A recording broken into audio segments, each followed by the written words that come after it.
So, this is the story. Uthi, Anonymous, hello Memo Custard and umndeni wonke wethu we lift off. I'm sort of in a difficult situation in my love life. So, 5 years ago, a gent I was dating moved to the Netherlands ngokomsebenzi. This is ubaba womntanami and he left the country ingane ina 3 years. Over the years, our relationship failed and we decided to call it quits. In the midst of it all, he's been an awesome father to our bundle of joy. 2 years ago, I moved on, okay, and I started dating. This new gent is everything I've ever prayed for. Kumuntu wesilisa engizothandana naye. He's been on his A game since day one, which just makes it so easy to love him and reciprocate the energy that he gives me.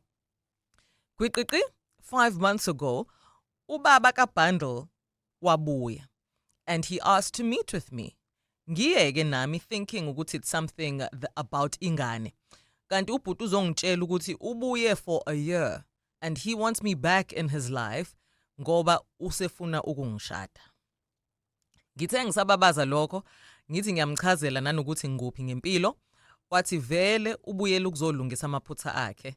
Angishade ukuze azongithatha kanye no bundle and move us all to the Netherlands. This is a man rather, esaba ne mutual breakup naye because of distance. I still care for him. Kodwa on the other hand, I am with a man ongculisayo kodwa ongakaza akhulume lutho ngekusasa lethu. How then do I even begin to weigh the two? Please help me out, mndeni wami. So, caught between a rock and a hard place. Father of the child has come back after a number of years being away phesheya ngokomsebenzi. Ubuyileke manje to claim what's his. To claim uma wengane kanye naye ubundle. Funa ukubathatha athi shwi ba lift off abele Netherlands to live there happily ever after. But Anonymous did move on with a guy that she claims to be very happy with. Kodwa uguy akakhulumi lutho ngekusasa. There's no marriage on the cards. He's never said anything about that. Amise kanjani ke Anonymous? Should she go back to the devil that she knows? Noma qhubeke ngala because ayikho into ebaxabanisile nalo ocurrent. Ukuthi nje sekubuye amanzi asephinde ama lapho ake ama khona phambilini. You are now tasked with giving Anonymous some advice. What would you do in her situation? Give me a call on 0861596596. I'm going to quickly remind you, Uguti Anonymous is listening on the other side. So when you do give her advice, please do be mindful, Uguti, this is an actual person's real life that we're talking about. Let's be respectful. This is a no judgment zone. This is a safe space if you have inkinga yotando. 0861596596. Andile? Sanibona mama Custard ninjani? Ngiyaphila, how are you? Ngiyaphila mama. Sibingelele la Anonymous lapho. Sure. Yeah, mama ngine-advice la Anonymous. Since both of them had a mutual separation, igama liyasho it's mutual. That means bahlukene noma ba-separated for a reason, which was solid, right? Because ubaba wengane bekase Netherlands. So I think I strongly suggest for mama ukuthi abe fair to lo muntu wesilisa sephile naye while ubhuti ubese Netherlands. Because we need to consider the fact that uphilile naye lo ngendlela honest. So akumele ashiye umuntu akade ephila naye for this period of time just because ubaba wengane usebuyile after a mutual separation. Yeah. So I strongly suggest coaches on this. So I'm not married, but I can actually look at this from that distance. She's been in a relationship, decent relationship for quite some time. So she cannot just abandon lo muntu wesilisa lo asephile naye honestly for isikhathi eside kangaka.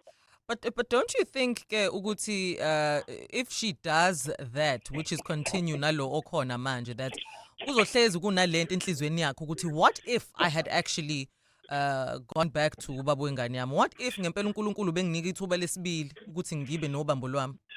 Yes, it's understandable 100% that it's a risk, it's a win or lose. Okay, right. There was a mutual separation. I think that's where we need to stick. Okay. There was a mutual separation of which Axatshwananga, because of it, they had to be separate. So I strongly suggest ukuthi acabangele lo muntu asephile naye. Kungenzeka lo guy ukuthi akakhulumi ngomshado but mhlawumbe uyilo muntu othi meplan izinto aziplan silently then action ikube yiyona ekhulumayo. So you'll never know. Okungenzeka ukuthi uzophinde move on only to find ukuthi uluza the very same thing acabanga ukuthi uyayithola phambili again. So if ubaba wengane was able to leave ayokuhlala phesheya eshiya ingane nonkosikazi, I believe ukuthi ingane nonkosikazi noma ingane noma wengane abantu ababaleka umsebenzi. Even mina I will never reside ngiyephesheya ngazi ukuthi ngishiya ingane, and then mase ngithi mina sengi-right ukuthi ngibuyele emuva then sekumele ngibuye emuva just like that and then expect ukuthi lo muntu ube ne-life emile elinde mina. Yeah. I think it would be unfair for Lo wesilisa okade ephila naye all along since esho sisuthi yamanelisa yabo. Got you, Andile. Thank you so much. I'm actually not mad at advice ka Andile ukuthi you made a choice, Anonymous. So stick by your guns and don't let Lo okhona manje obekusupporta ukhala nesikhathi uNetherlands ehambile. Don't make him pay for another man's sins. Let me go now to Uthando Semgababa. Sawubona sis. Yebo njani? Ngiyaphila mama, how are you? Ngiyaphila nami. Mina ngifuna ukusho nami njengobhuti nje ukuthi uma wengane akaqhubeke nalo yakade ekhona. Because ngesinye isikhathi umuntu wesilisa ukasebenzise lokho azi ukuthi okay vele lo muntu onaye nisadeyithana. So kuzoba lula emebuya ethi uzokushada nawe kuzoba nalelo themba lokuthi ngizoshada lo akangithembise lutho. So angibuyele kubaba wengane. Ekugcineni nje bethi uzohamba nabo eNetherlands nabo angagcine futhi eseshintsha esethi hayi njengoba sebuyele kuyena kuphinde futhi kube khona inkinga ezoba khona vele ahambe futhi amshiye usisi uzosala eseyisolo. Uyacabanga sebegila uphesheya ukhuluma nelanguage yakhona. Yabo exactly cabanga useselike la ke asakwazi futhi ukubuyela kuloyi. So nje ngingakusho mina ukuthi njengoba emphethe kahle ubhuti akaqhubeke futhi ahlali naye. But Thando, are we not the same people that always advocate ukuthi mangabe ithuba lokuthi sikhulise ingane in a family unit likhona asilithathe lelo thuba? So my thing now is I think we're only focusing on the adults here. There's also ingane enethuba lokuthi ikhule in an environment that has ubaba and umama.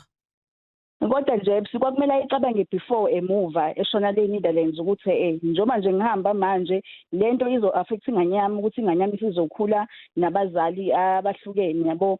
Kwakumele ayicabange before athathe umsebenzi. Kwakungamele mhlambe kube khona iagreement abazoba nayo nosisi athi ucela ukuthi bahambe impilo bazoyibona ngale baqhubeke ngale kunokuthi amshiye. Yabo manje sezobuya ngathi yonke into ibi right umshiye u right yonke into yena useyabuya futhi iqhubeka la kugcine khona. So the guy is actually being unfair. All right. Guy is being a little bit selfish. Thank you so much for your call, Thando. So far, I only have abantu that are advocating ukuthi usisi akangabi unfair to the current gentleman that she's in a relationship with. I'm sure you have been in this situation. When awaphuma kanjani kulolu tako wathola kulona? How do you suggest Anonymous move on? Even if mhlambe wena experience yakho didn't include uphesheya. Mhlambe umuntu wakho moved to another town, maybe to another province. When they came back, how do you have to make a choice? I have got uSphiwe Kwamashu on the line. Sawubona uSphiwe. Sawubona njani? Ngiyaphila ntombi, unjani wena?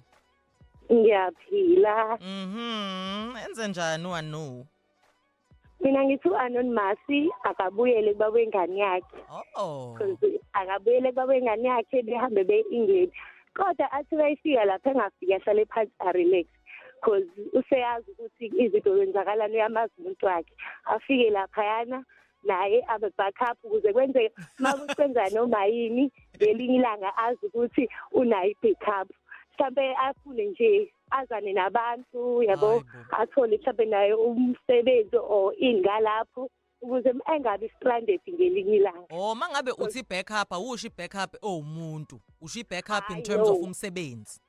Yes, nokwazana nabantu endaweni ungafiki wazane nalo muntu ufike ngayo uzixoxe nje nabantu yabo. Mina ngibona kanjalo. Manje lo amlaxaze kanjalo nje uyamchazela yini ukuthi hayi sengikushiyela ubaba wengane or how should she manage?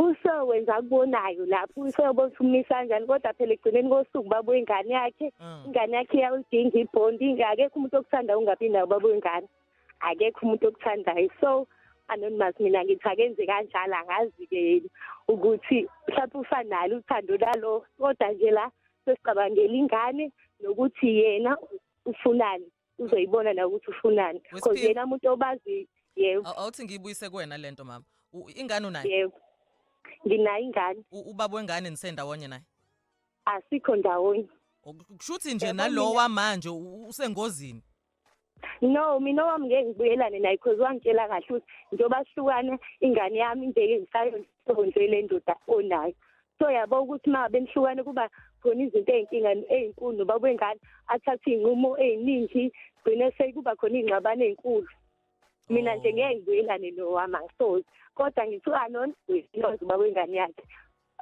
usangakwazi abuyelane naye noma ukhetha lo i-choice kuyena. Interesting how you are giving advice that you wouldn't take yourself, Sphiwe. Wemvunyani. Yebo mama. Hey, nangu Sphiwe ethi Gantrich baba. Yeah, yena uqinisile mama. Oh, nawe. Ngiyavumelana nokuthi akabuyele kubaba womntanakhe. Okay, awungichazele why. Uyazi ukuthi kunzima kanjani ukukhulisa umntwana ningabazali abahlukene, yebo? Okubalekile ukuthi sikhulise umntwana sindawonye ukuze azoba nekusasa eliphinda yayo kusasa. So ukukhulisa abantwana nihlukene umunye umama le nomunye ubaba le leyo ngane ilalela umthetho walapha ayilalele walapha ilalele walapha egcineni ayinali ikusasa eliyaphambili.